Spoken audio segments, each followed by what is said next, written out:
There is no wellness journey you can rinse and repeat for every single person. I don't believe that someone can sign on to something and do that same thing for 5 years because their life changes over those 5 years. And they need someone that's kind of, I think, meeting them along the way. What we're trying to do is create the most accessible and inclusive experience and platform out there. And if we do that, connecting humans and creating those personalizations, I think we can build something really, really cool and really powerful, but most importantly, really impactful.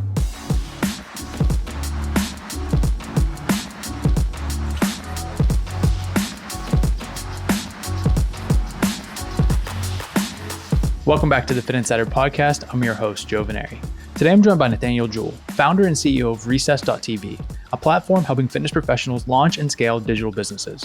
In this episode, we discuss the rise of the fitness creator, consolidation happening among fitness creator platforms, the shifting fitness landscape from gyms to at-home and hybrid workouts, plus Nate shares his vision to expand into wellness verticals beyond fitness. Let's get into it. Hi, Nate. Welcome to Fitt Insider. Thanks for joining us. Thanks for having me, Joe. Happy to be here.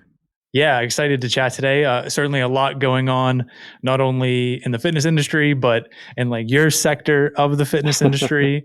So we'll get into all that. But just to kick things off, can you introduce yourself and tell us about Recess? Yeah, I'm Nate Jewell, CEO and founder of Recess. Quick background, kind of grew up more traditional in big companies before heading my way out to California. I was Apple for a few years before jumping into the startup scene and started a first fitness company, Drift, a few years ago, and then we pivoted into Recess.tv. Recess, for those who don't know, it's a two-sided platform. We really launched it to help trainers, coaches, instructors run their businesses during COVID. Because we were a fitness studio, we shut down during COVID like everyone else. We did the Zoom thing like everyone else. So we had a lot of empathy for what, many people were going through, hundreds of thousands of coaches and trainers. And we said, there's got to be a better way. So we built a better way, and we carried a lot of the ethos over from the studio of how trainers work and operate. And we built a bunch of software so that trainers and coaches and instructors could run their businesses and focus on what they love, which is their craft. And we took care of all the administrative stuff. And then the second piece of the platform is we do care about the consumers too. So we have a consumer experience. Really what we think about in terms of the consumer experience is how do we do lead gen for the trainers and instructors? Other platforms out there in other industries, we'll call them marketplaces. We don't do that. It's really about lead gen. It's about growing each individual instructor's business as big as possible and really taking all that marketing work off of their plates. And it's been almost 2 years since we launched, and it's going really well. There's been quite a lot of change in 2 years in the industry, as you know, in all aspects of health and wellness. Yeah, and for kind of building on that, for anyone to give them a sense of the company, whatever kind of metrics or milestones you would point to, how many employees, how many instructors, just like a sense of size? Yeah, we have. I think we have a new person starting on Monday, so we're 22 employees come Monday. So smallish team still, but it's grown. I think in December we were probably 10 employees. So we've really grown really quickly over the past few months, which has been great for us. Obviously, seeing a lot of changes in the industry that we've been able to take advantage of. Other metrics. One I like to talk about is it's probably about 16 months ago there were maybe 100 competitors in the space. And now there's just a handful. So it's really changed dramatically over that time. So that's something I think we pay attention to. And then number of instructors on the platform. We have a few thousand instructors on the platform, and obviously multiples of that in terms of clients that are working out with those instructors. Yeah, and I think the evolution, the shifting, the consolidation, we've kind of referred to it as the fitness creator space. Mm-hmm. Other folks have referred to it, it's kind of a spinoff of, if you want to think about the gig economy or creators in general or influencers, right, who have created all different types of media on all different types of social platforms. But as it relates to fitness, you kind of alluded to it at the beginning of COVID, and that, some companies that had been around maybe before that, and then certainly many more rushing to the scene as it was kind of necessary, right? To figure out how we work out at home. We can't go to the gyms. And going from a few hundred to now probably, I don't know, maybe back down in double digits, maybe 20, I think, and then a handful of those, probably Recess included, who are kind of well positioned for whatever the future of this sector becomes. Can you just talk about maybe kind of COVID happens, you start assembling the team and the software, and then where does it go from there? Yeah, so COVID happens. As I said, we were a studio, so we were just operating very differently. We did the Zoom thing, and doing the Zoom thing, like everyone else, everyone's like, "What should I do? What are we going to do?" Because you can't have your in-person classes, and everyone Google's, what should I use to teach, fitness from home, and everyone lands on Zoom. And when we landed on Zoom, we said, "Okay, we'll use Zoom, but really, is that all there is?" And Zoom's great, but it's not a fitness platform, so to speak. And we said, there's got to be something else out there that we're missing. So we kind of, this is March of 2020. So we're waiting. And then April of 2020 rolls around. It was mid April, and Barry's Boot Camp launched on Zoom for their virtual stuff. And it's like, wait a minute. If Barry's is launching on Zoom, then there literally is nothing else out there. And we said, all right, we got to go build this. There's a better way to do this. And it's not just the Zoom aspect. It was taking transactions or payments over Venmo and using IG Live and just all these different things. Now, the idea of what we built wasn't rocket science, as we just talked about. There's a couple hundred companies that were thinking about doing the same thing. I think one of the things in terms of how we approach it differently is, a quote from a book about Amazon working backwards is, are you mercenaries or are you missionaries? And I think a lot of people jumped into space because they saw dollar signs and an opportunity, where we were already in the space. We're incredibly passionate, not just about fitness, but helping the fit pros, the creators, the instructors, and the trainers run their businesses, take away the headaches. And so in everything we did in those early days of May, June, July, because we didn't launch until August of 2020, it was building the back end of the tech, but also the platform's free for trainers and instructors. Like, that's really important to us. If you charge $100 for a membership, you get $100 in your bank account. We offer reimbursed healthcare. It's based on trailing 30 days revenue, but everyone has the opportunity, which not just healthcare in terms of the online space, but healthcare in terms of just fitness in general is not that common for trainers and instructors. And it's a lot of things that when we were at Drift, we just said, why do studios operate this way? And we carried that over to Recess.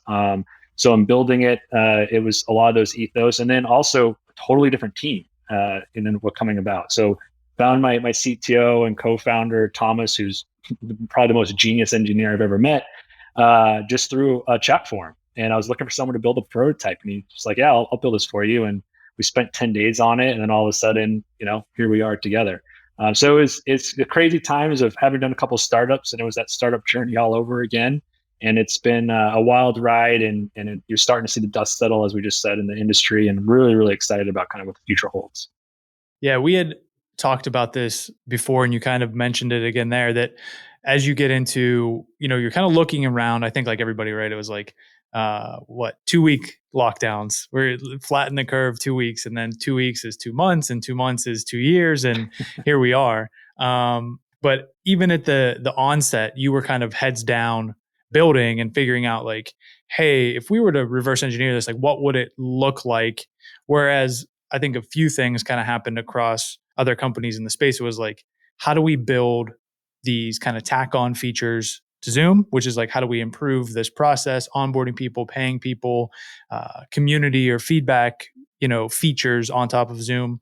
Or how do we hurry up and like onboard as many instructors as we can? Mm-hmm. Because whether it was from the position of like the demand was there, or it was like the rush to, as you kind of positioned it, like the mercenaries, right? Seeing the dollar signs and trying to get those instructors, you were heads down. What was the thought process like?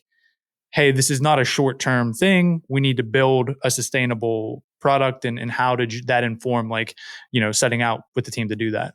Yeah, I mean, luck was a huge component of it, because we had to make some assumptions in those early days, and other companies were making other assumptions. So we definitely got lucky with how things played out. But some of the early assumptions that we made were COVID was going to accelerate a lot of behaviors, but it wasn't going to fundamentally change human behavior overnight. That's a really hard thing to do. But it was going to open up the door of possibilities and accelerate the change for the next 15, 20 years. And we said, COVID's going to end at some point. At that time, we didn't know how long, but it wasn't going to be that all of a sudden everyone goes from having a social life and being outside and commuting to work to never leaving their homes ever again. Like that wasn't sustainable. So at some point, it was going to be this pendulum swung to the far right of in-home. It was going to swing probably dramatically again as things opened up, but it will ultimately set somewhere in the middle. So how do we build a platform for the future of hybrid? and knowing hybrid is going to shift. But instead of hybrid, because hybrid in a sense is two, it's omni-channel because there's tons of ways that you can experience health and wellness, and it's not just online, it's not just in person. There's a lot of aspects to it. So we were heads down building, and in heads down building, we didn't open the platform for anyone just to join. We created a wait list, and the wait list intent was we wanted initial coaches and trainers using it to not be a lot. Let's learn from them. Let's understand how they're using the product. Let's get feedback. And this past fall, we started to blow up the platform behind the scenes. No one could see it. And it was, I think, late October where we just had built all this, information and feedback gathering, and we set out to completely rebuild the instructor dashboard, and we're relaunching it in May, which is really really exciting for when that happens. And it's going to be unlike anything that I think is out there. It's the lessons learned that we had, and it was the intent all along to build towards that. And it is about the future. It's the future of health and wellness. So it's the foundational blocks and the tools that we're going to launch and the features we're going to launch. We don't even know the direction that is going to go because we're putting so many tools in creators' hands, and they're going to innovate, and they're going to innovate on their businesses and their content and how they interact with their clients. And it's going to be just really, really exciting. And we're at the doorstep of what I think the future of health and wellness is going to be. Yeah, even now as the broader industry experiences these shifts from the Pelotons all the way to the gyms and then back again, I think taking that approach where it's like, we're in it for the long run and we're going to continue to innovate this platform, it sounds like certainly paying off. With that, as you think about, this continuing to evolve, one of the things early on and what we're continuing to hear now is like, there was this pull, right? From when you think about a fitness professional or a coach or a yoga instructor, there's so many different kind of personas. There's so many different use cases. And I think there was also like this tendency to folks are asking for different features. And so then the companies were building these one-off features and they got pulled in a bunch of different directions. And sometimes ultimately didn't end up building anything or build a bunch of things that only a few people used. When it comes to like the actual experience from the coach's perspective or the trainer's perspective, what does that look like at Recess, and how did you get to that point, kind of recognizing we could build a bunch of different one-off things, but we need to build something more cohesive? It took a really big bet around this time last year, when things were really hot and really competitive in the space. We had some good financing, so we had some good cash, and we made the decision: let's not go spend it all right now and try to acquire users. Let's continue to learn from the users we have. So much to the point that we really pulled back, kind of late summer and the fall, and we said, let's now actually go build the product. And trainers and the creators on the platform were asking for things, all the time. And every once in a while I said, this is a really good thing. Let's do it now in our existing product. But a lot of times I said, just be patient. Like, something great's going to happen soon. Like, we're rebuilding this. You're going to love it. But in all those feature requests, a lot of times a creator is asking for, I need X, but that's not really what they need. That's addressing an immediate need. So we'll get that feedback. We're like, all right, we're hearing you say you need X, but really, what are you trying? You're trying to do lead gen, or you're trying to engage with your clients more. And I think one thing we always get all the time is they want to get an email every single time anything happens on the platform. It's like, so if you have a big enough client base, you want 2,000 emails a day? And the answer is probably no, but they want a way to quickly and easily see that people are buying their memberships or booking a class because, or if it's someone new, they want to be able to reach out to them. So it's like, all right, we might do a stopgap to appease them in a sense, but what's the real feature in the future to kind of what we're trying to do? And as we've been doing this for creators, we're also thinking about how does this scale beyond fitness creators to all health and wellness creators? And that's something that I think we've been also really patient about, is when we have this new product upgrade released, it's going to be for fitness because that's where we're at right now, but it has everything for other types of health and wellness creators out there to really start building their businesses too, or moving their businesses onto the platform. Yeah, I think that's probably worth, I guess, digging into a little bit because I keep saying, like, in conversations and talking to folks, like trying to dig into the creator, whether it's fitness creators or Shopify for fitness or the creator economy and where it intersects with like wellness. Talk to a bunch of folks and Sure. a lot of the feedback, especially among maybe companies or platforms that didn't succeed, was like, the fitness creator market wasn't as big as they thought it was. And that when, gyms started reopening, not only did customers go back, trainers went back. And this was only, a piece of their overall, call it business, right? That they had a revenue stream coming from digital, but it wasn't enough to sustain them. So they had to go back to that in-person job. And therefore, like, there was never going to be an overall, enough revenue or enough instructors making enough revenue to sustain a platform. When you think about taking a percentage or the subscription or however the business model worked out. Now, you kind of said we want to go even more into wellness. And that's kind of the position I've heard from other folks who have continued to kind of excel as this shift is happening, is like, listen, this is $1 trillion industry. We need to figure out how to better serve all of these professionals. You mentioned your fitness is the focus now. How do you think about tapping into that broader market? Yeah, well, a few things in terms of the creator space not being big enough.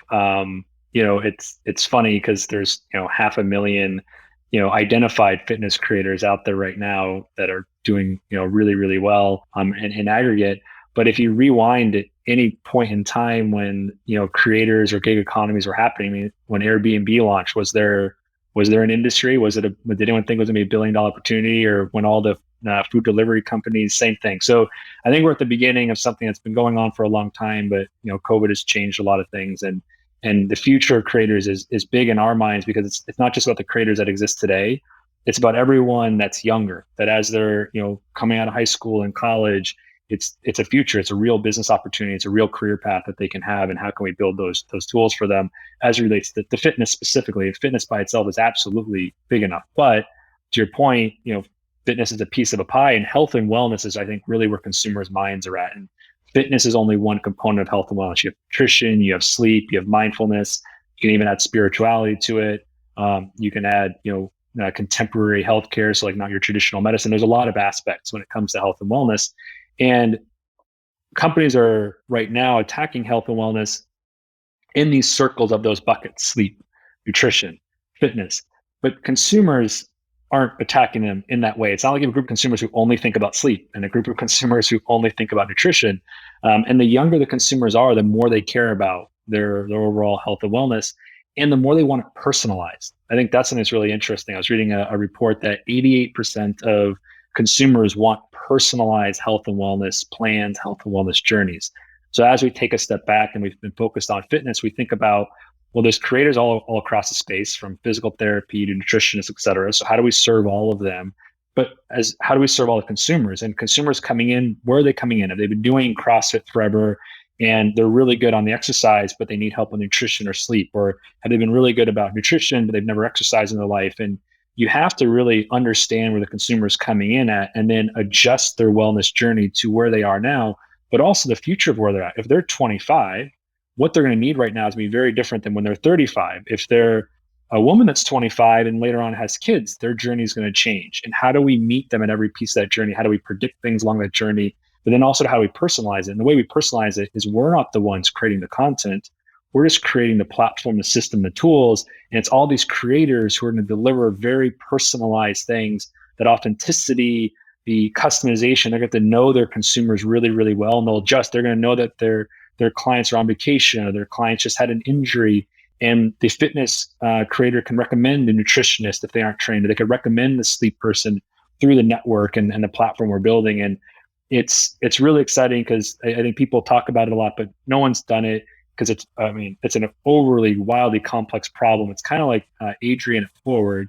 He's trying to disrupt overall healthcare, and where they're starting right now is very different than where he talks about with open heart surgeries and delivering babies. Like, you have to start somewhere and build the pieces. But if you have that vision in place, knowing how complex it is, you have the building blocks. I think you can get there. But that's why for us, it's not even the next 3 years, the next 20, 30, 40 years of where wellness is going to go, and how you meet the consumers, but connect them with the creators. And that the creators will always start there. We'll always make decisions on what's best for them. Yeah, I think there's probably two things in there specifically. Like, even the idea, as you look at the trying to solve the current problem in early 2020 when the pandemic happened, versus what if we just reimagined the gym or the wellness experience, the digital version of that, right? Not even using any of these parameters that, oh, Zoom exists, or we worked out at the gym the majority of the time, or this is how instructors deliver whatever the fitness modality is, but saying like, okay, just what does this look like if we did it from scratch, and focused on the digital. So I think that's super interesting, right? And then there's this other piece, which is, and I don't know that if there's an answer for this, and maybe that's kind of what you were speaking to. A huge challenge is when you look at some of the bigger, I don't want to say more successful, but even more, maybe more well funded, or they've been around longer, digital platforms, like a digital only platform, they are super curated, right? They have like this brand, they bring those instructors on that fit that brand. They offer a whole bunch of different modalities, right? So you can have different experiences. You don't just have this one instructor teaching the one thing. And then maybe they integrate or they partner with sleep or nutrition or mindfulness, whatever, and they build that kind of comprehensive offering for a very low price, like what, $5 a month, $9, $15.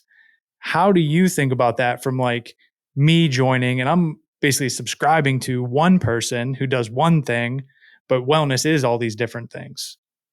I'm not going to sit here and say I have the exact answer. I know what the vision is because I think it is hard. One thing that we always say is there is no one size fits all. I mean, it's the reason right now that globally health and wellness is almost a $5 trillion industry, and it's only going to continue to explode. Everyone needs and wants something different, and there is no like wellness journey that I think you can rinse and repeat for every single person. I mean, every single one's gonna have a slight nuance to it.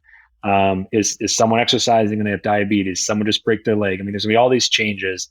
And while I think the curated stuff works really well for a lot of people and it's going to continue to work, the personalized, customized recommendations. I mean, people are wearing all these wearables now. You have your Apple Watches and your Whoop. You're collecting all this data, and no one's doing a whole lot with it. Well, if you could sit down with a health and wellness person, a wellness coach, and they're like, all right, you have all this data, plus I notice all these other things about you. I can create this customized plan for you that's not just with me, but it's actually with this network inside of Recess, and you're paying maybe one fixed price, but it's all being distributed evenly, or you can up level and pay all these customized prices, across each creator. It just, I think, gives so much more power and ability to navigate through this whole life. I don't believe that someone can sign on to something and do that same thing for 5 years, because their life changes over those 5 years. They might move, they have stresses, things fluctuate, and they need someone that's kind of, I think, meeting them along the way. So it is a really complex problem, and how we end up solving it, we're going to probably change multiple times too in how we solve it. But I think just knowing that there is no one size fits all, and what we're trying to do is create the most accessible and inclusive experience and platform out there. And if we do that, connecting humans and creating those personalizations, I think we can build something really, really cool and really powerful, but most importantly, really impactful. Yeah, and I don't, like I said, I don't think anybody has necessarily solved that, because even when you look at the quote unquote bigger platforms or whatever, the curated platforms, like it's just a constant churn battle, right? Those people are just churning out and new people are coming in, and then the acquisition costs go up, especially as there's more competition. And what do the digital social gatekeepers look like? So yeah, I don't know that it is even figure outable in the long term, but maybe there's a version of that. I think this approach is super interesting. With that, one thing I did want to touch on, you mentioned like not calling it a marketplace. And I think a lot of instructors, whatever modality and however far that expands into wellness, like they are hesitant to put me somewhere where I'm just competing with everybody else who's on this platform. How do you articulate that to them? And, how do you continue to maintain that sense that this is not a competition, it's not a marketplace, while maybe integrating some of these other offerings? Well, one thing is we tell them we will never ever market to any of our clients. We don't poach their clients directly. If they have a client that's with them, that's their client. What we do tell them is and a lot of them have their own websites, and they'll have their profiles obviously on the Recess platform too. Is that's your business, that's your brand, that's your identity. Let us power it. Let us bring you more people. And then using the Recess platform, by bringing them more people, we have the lead gen. So we bring people in kind of top of funnel and do all that marketing. We're spending our money to do that lead gen and that marketing as we bring people in. someone doesn't know where to start. So we're asking them questions, have you worked out before? If you have, how often? What do you like? We'll recommend them. We try to personalize that and say, try these 3 trainers, and here's some credits to try those trainers. And then once they find a trainer, it usually takes anywhere from 30 to 45 days to find someone they like. Then we actually tell them, now go buy direct from that trainer. Go buy that instructor's membership. And what we see is when someone's with an instructor, their retention is, it's crazy through the roof. Like after 1 month, after 6 months, after 12 months, you don't really see much degradation of the curve. Where you do see some differences, and it's us building the tools for the instructors, is how often does the instructor communicate? What's their community like? Those things, all they do is increase retention. But by having these, I think, kind of personal, authentic engagements with the trainers and instructors on the platform, they're able to retain, and we show them like, your clients aren't leaving you. They have the data, they see that. We're just trying to bring you new clients. We had one, cool success story is we had a trainer, Amy, who came to the platform, was doing, 3 digits a month in terms of revenue, and is now doing, 4 or 5 digits a month. And it took only 6 months of us kind of helping through lead gen and through other things to really grow her business and make it successful. So we have the success stories. We don't have the opposite. We don't have people who are like, you took all my clients away. That's not the business. So that's why it's not a marketplace. You call it matchmaking. We call it lead gen. It's much, much more in that sense. And that's because our ethos is put the creator first. I think that's a huge part of it as well. When you look at some of the teams that have been successful to this point, is like they come from, hey, I ran a studio, I was a fitness instructor, I had an in-person business, or I'm somehow interested in or passionate about this space, such that I've built a team of those people that had that similar experience. So it's cool to hear how that continues to translate, and like that focus on the instructor or the user, right, continues to drive how you're thinking about building out this offering and adding value. Another piece of that, maybe just a couple more questions as we get toward the end of the conversation.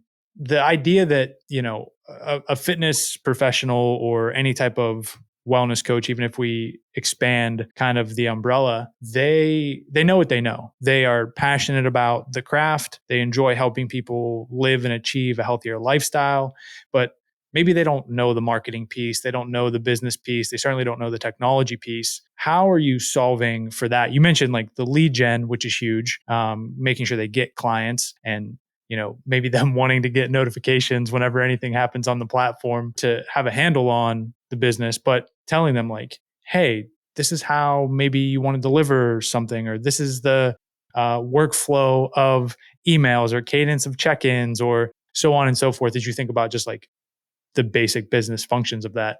How are you helping them on that front? Probably 3 ways, 2 of which we're doing now, and then one will be coming. So we have head of BD on the team who runs all the education and the business community is Riley, who many fitness creators know in the industry. We have an educational roadmap where it could be business stuff, it could be admin stuff, it could be front facing, client stuff. We had usually do monthly webinars, but we kind of put a pause on them until the new upgrade comes out. So once that comes out, we ramping those back up to probably twice a month even. So these open webinars, and the thing with the webinars, they aren't just for people on the Recess platform, they're for the entire industry. So anyone can join, and we do lots of content. There's takeaways that they have, materials they have. So how do we just kind of train them in the, real world type of stuff that they're going to encounter? So I think that's one aspect of it. Another aspect of it, which is a little bit more kind of, I think, in the future thinking, is just overall education for health and wellness creators. And there's traditional education that's been in the space for a really, really long time, that worked for a really, really long time when it related to getting certifications to work at a studio or a gym. But with online and digital, consumers don't care about that quite as much or quite in the same way. Now, it's incredibly important that creators know what they're doing. They know how to keep their clients safe. But that whole model needs to be blown up and rethought. So that's something we're thinking a lot about too, is the educational component. If we're going to be a kind of full service platform that helps them do lead gen, helps them run their businesses, well, education is really important. Not just education for today, but for that, as I mentioned earlier, that up and coming group of creators. So that's something else that's definitely in the future of how we're going to do it, and kind of help future creators and even existing creators kind of just refine and continue to learn and perfect their craft. Yeah, I think it's a huge opportunity when you think about, even if you're just doing credentialing or continuing education for folks who are already on Recess, let alone like what that looks like as a funnel to the platform for people potentially who want to learn about everything from social media marketing to running a P&L to, you name it. I think, yeah, a lot of those things beyond uh, how you take somebody's pulse or like how you do a dynamic warm up, like that education piece certainly hasn't evolved. No, it hasn't. And there's also a lot of the third piece, which I didn't touch on, is how do we automate it too? Like on the business stuff, like inside the platform. And that's some of the new updates will be coming and more coming is, actually don't think about the email cadence. The platform's going to tell you what to do. Oh, this client might churn based on all the information we have. You should send them a message right now. Here's a new client, send them a welcome message. All those things. How do we just automate all those decision making business things? So again, the creators can just do what they do, like what they love, which is the craft. And I think between, this monthly kind of webinars, between the future of education and between the tooling and automation that we're going to have, the future of just business training, education training, everything in the industry is going to change dramatically over the next 6, 12, and 18 months. Yeah, it's huge. Um, Last question, I think, and before we wrap up, the other part I wanted to touch on was the role, or I don't know, the opportunity, or just even how you think about the physical space when it relates to that instructor, or the gym, the equipment, the even someone who made the switch to working out at home right when COVID happened, and fortunate enough to have like the gym space designated. But even the mindset shift that happens like when you walk in there, and that's kind of the same as like a coach too, like the productions, cameras, any type of production value, like lighting, all those things. How important is that like physical space? And are you thinking about like, hey, how do we integrate with a gym or a studio, or how do we make sure that this person has, the equipment or the lighting or the whatever they need to produce this content if they are going to be on the platform? Is there any type of like integration there? Yeah, the physical space, I mean, that's as many other people are working on. That's a whole nother, kind of, I think, complex thing. And it's evolved a ton. You have gyms popping up that are trying to cater to the personal trainer and kind of be this WeWork style model. You have places that are trying to be multi-modalities to utilize space and utilization and all that stuff. So I think that's really interesting when it comes to like in real life components, like, the future of gyms and studios. As it relates to the creators, we when we onboard someone new, if they haven't, I think our benefit is a lot of them know what they're doing. They have a really good setup. They have a dedicated space in their homes. But with the ones who haven't, we coach them. We're like, hey, this is what you should have. Do you have a place that you can carve out? If not, we'll connect you with a local studio that does rent space or things like that. So we have partnerships in a few cities with studios that will rent out, giving them that space. If it's for just filming for a few hours, if they're doing on-demand content, or if it's actually kind of doing their live stuff. For the consumers, it goes back to like the preference. Someone will work out in their apartment gyms. They're great. 10% of homes in COVID, 10% of American homes added a home gym. I mean, to me, that's like a wild stat. So a lot of people now have that. That's on top of people who already had a home gym. So people have it. People in smaller apartments, try to make the space. There is that definitely mindset shift that I think you need if you're going to work out, not in a gym. And it all goes back to this omni-channel. And that I think there was, I use a lot of stats just because I love to read and stuff. But there was a recent survey. Actually, there's a survey at the beginning of COVID, probably June or July of COVID. And there's like 88% of people are going to be hybrid. And that's beginning of COVID. So you had to kind of take with a grain of salt. But there's one just a couple of months ago. And it's like, how often you go to gym versus working at home? And 60% of people said, you know what? I'm going to do both. I'm going to be hybrid. And it's this idea that people can work out outside, work out in the gym, and work out at home. So we try to meet them, and we do, try to give tips for like, clear out the space if you're a consumer or instructor. How's your lighting? What's in the background? Like clean, aesthetic. Maybe there's a plant. Keep it really easy. You're bright, you're big, that kind of thing. We have equipment we recommend. And there is stuff I would say not in the next 3-6 months, because you should focus as a startup. You can only do so much at once. But on our longer term roadmap, I think there's a lot of opportunity there in terms of physical spaces and how we help creators just navigate that and find out what works out for them if they're 100% at home or if they're in some kind of hybrid or multi-modality or multi-location type of environment. For sure. Yeah. I mean, with that, we I think we covered a lot of ground, right, in a fairly short amount of time. Um, Looking ahead, and we'll kind of get you out of here on this. You mentioned behind the scenes, kind of blew up the platform, did some stuff with the instructor dashboard, rolling that out in May around the time that this will come out. Outside of that, what are you looking forward to, excited about, that maybe we should be on the lookout for? Well, after we get that dashboard out, we're going to start focusing a lot of our attention on just improving the consumer experience. We honestly have not touched it in a while, so the rest of the year, I'm really excited about how we just increase engagement. It's already incredibly high because the trainers that use the platform are just phenomenal. But how do we help them? How do we increase that? So there's gonna be a lot of stuff on the consumer. And then what I'm also really excited for is our team's exploded in the past couple months, and I've worked at other startups, and one of the hardest things is people and culture. And we have a really good group of people, and we have a really cool culture, and it continues to evolve.